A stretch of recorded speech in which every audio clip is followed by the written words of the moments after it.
एक बार जब गुरुजी अपनी इंग्लैंड यात्रा में थे तब वहाँ पर रहने वाली एक भारतीय महिला जो कि विदेश में निवास करती थी, उन्होंने पूछा कि गुरुजी मेरे दीपक में जो है सिंदूर आ जाता है, इसका क्या संकेत है। अगर आप सभी ने भी गुरुजी की कथा के अंश श्रवण कर रखे या गुरुजी की बातों को आप जानते हैं समझते हैं तो आप सभी को पता होगा कि गुरुजी की इस बात पर उन्होंने कहा कि आपके घर पर आपके मंदिर में साक्षात जो है बालाजी महाराज आ चुके हैं, गड़ा के बालाजी महाराज आ चुके हैं और आपके आसपास होने का आपको एहसास दे रहे हैं। इससे जो है आप हमेशा अब उनसे जुड़े रहेंगे, लंबे समय तक उनकी कृपा आपके घर परिवार पर प्राप्त होगी, ऐसा गुरुजी उनसे कहते हैं। तो आप सभी भी जानते होंगे दीपक में सिंदूर का सा उन माता जी के आया था, अर्थात जो हनुमान जी महाराज को सिंदूर समर्पित होता है ना, वही उनके दीपक में दिखने लगा था। तो इस तरह से गुरुजी ने बहुत सुंदर जो है आंसर दिया था। तब जो है वह महिला गदगद, उनके आंखों से आंसू आ गए और धन्यवाद करने लगी वह बालाजी महाराज को। तो ऐसे में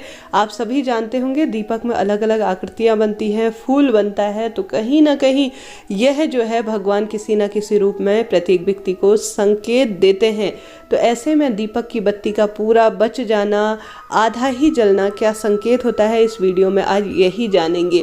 आप सभी जानते होंगे व्यक्ति जो है, प्रत्येक मनुष्य कुछ भी नहीं कर पाता तो मात्र एक दीपक जरूर से प्रज्वलित करता ही है, सुबह या शाम।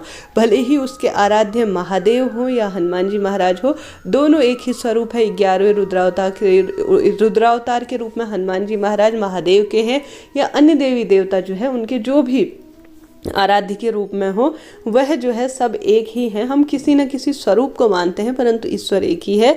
ऐसे में प्रत्येक व्यक्ति के भीतर भी ओमकार के रूप में प्रत्येक मानव के भीतर भगवान बैठा हुआ है। अगर आप सभी भी ईश्वर की सेवा करते हैं अर्थात मनुष्य सेवा करते हैं तो भगवान जो है आपको किसी न किसी रूप में संकेत देते हैं, भले ही स्वप्न के माध्यम से संकेत दे या दीपक में फूल बना कर दे, या जो है आप सभी को दीपक की फूल में अलग अलग आकृतियाँ या कुछ ऐसे आपको अनुभव होते हैं जो अपने आप में अद्भुत है। तो समझ लीजिए प्रभु कृपा आपके आसपास है, वह आपसे प्रसन्न है और आपको अपनी भक्ति के लिए चुनते हैं। हो सकता हो आपके जीवन में अभी कुछ संकट चल रहे हो, आने वाले समय में आपके जीवन में एक ऐसा सूरज उदित होगा जो आपके कष्टों का निवारण स्वयं करेगा और आपके जीवन में हर कामना सिद्ध होगी। ऐसे में आप सभी दीप प्रज्वलित करते होंगे।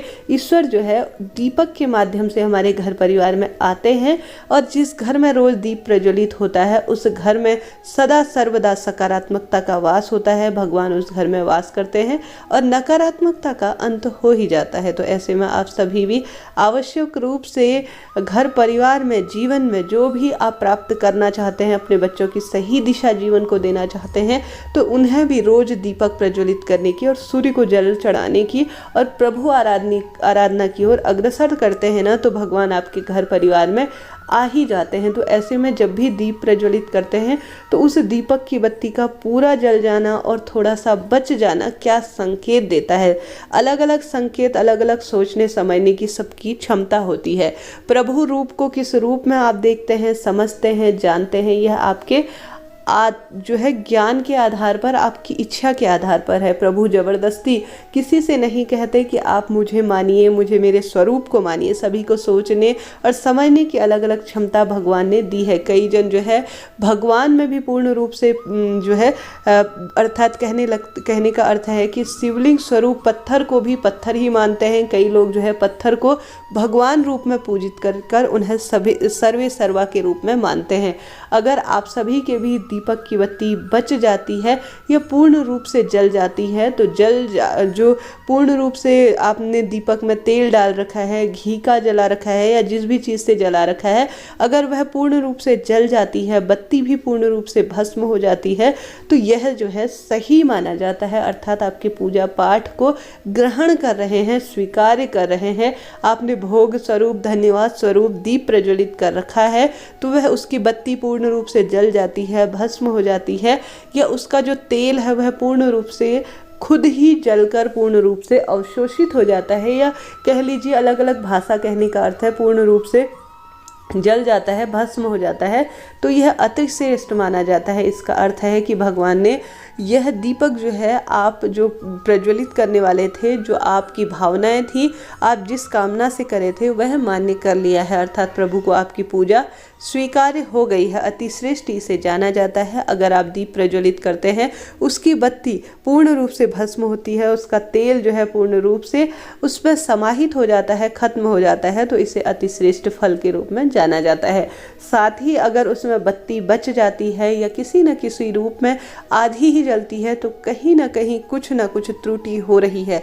हो सकता है उस चीज़ में शुद्धता की कमी हो, मिलावट का दौर है, हो सकता है प्रभु कुछ ना कुछ इस तरह से संकेत दे रहे हैं कि कुछ ना कुछ आपकी पूजा में विलंब है, कुछ ना कुछ साफ सफाई का जो है ध्यान नहीं रखा जा रहा है, या किसी न किसी रूप में प्रभु आराधना कम हो रही है। यह तो नहीं कहा जा सकता कि कुछ गलत होगा, जीवन में कुछ घटित होगा। इस तरह की दुर्भावना, इस तरह की जो अवदात है, या कहने का अर्थ है भ्रम की स्थिति, तो हम नहीं फैला सकते, परंतु यह है कि कहीं ना कहीं पूजा पाठ में या कहीं ना कहीं जो पूजा पाठ की कमी हो रही है, कहीं ना कहीं मिलावट का दौर है, कह सकते हैं कि कुछ ना कुछ साफ सफाई की कमी है। साथ ही कुछ ना कुछ आप सभी को अपने पूजा पाठ में सुधार करने की आवश्यकता है, जिससे कि प्रभु आपके आसपास विद्यमान रहे, किसी ना किसी रूप में आपको संकेत दे और आपकी बत्ती भी पूर्ण रूप से प्रकाशित हो, और पूर्ण रूप से प्रकाशित होने के बाद उसकी बत्ती जो है पूर्ण रूप से जल जाए और उसका तेल जो है प्रभु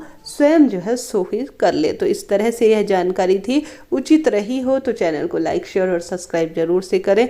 मिलते हैं इसी तरह की रोचक जानकारी के साथ। हर हर महादेव।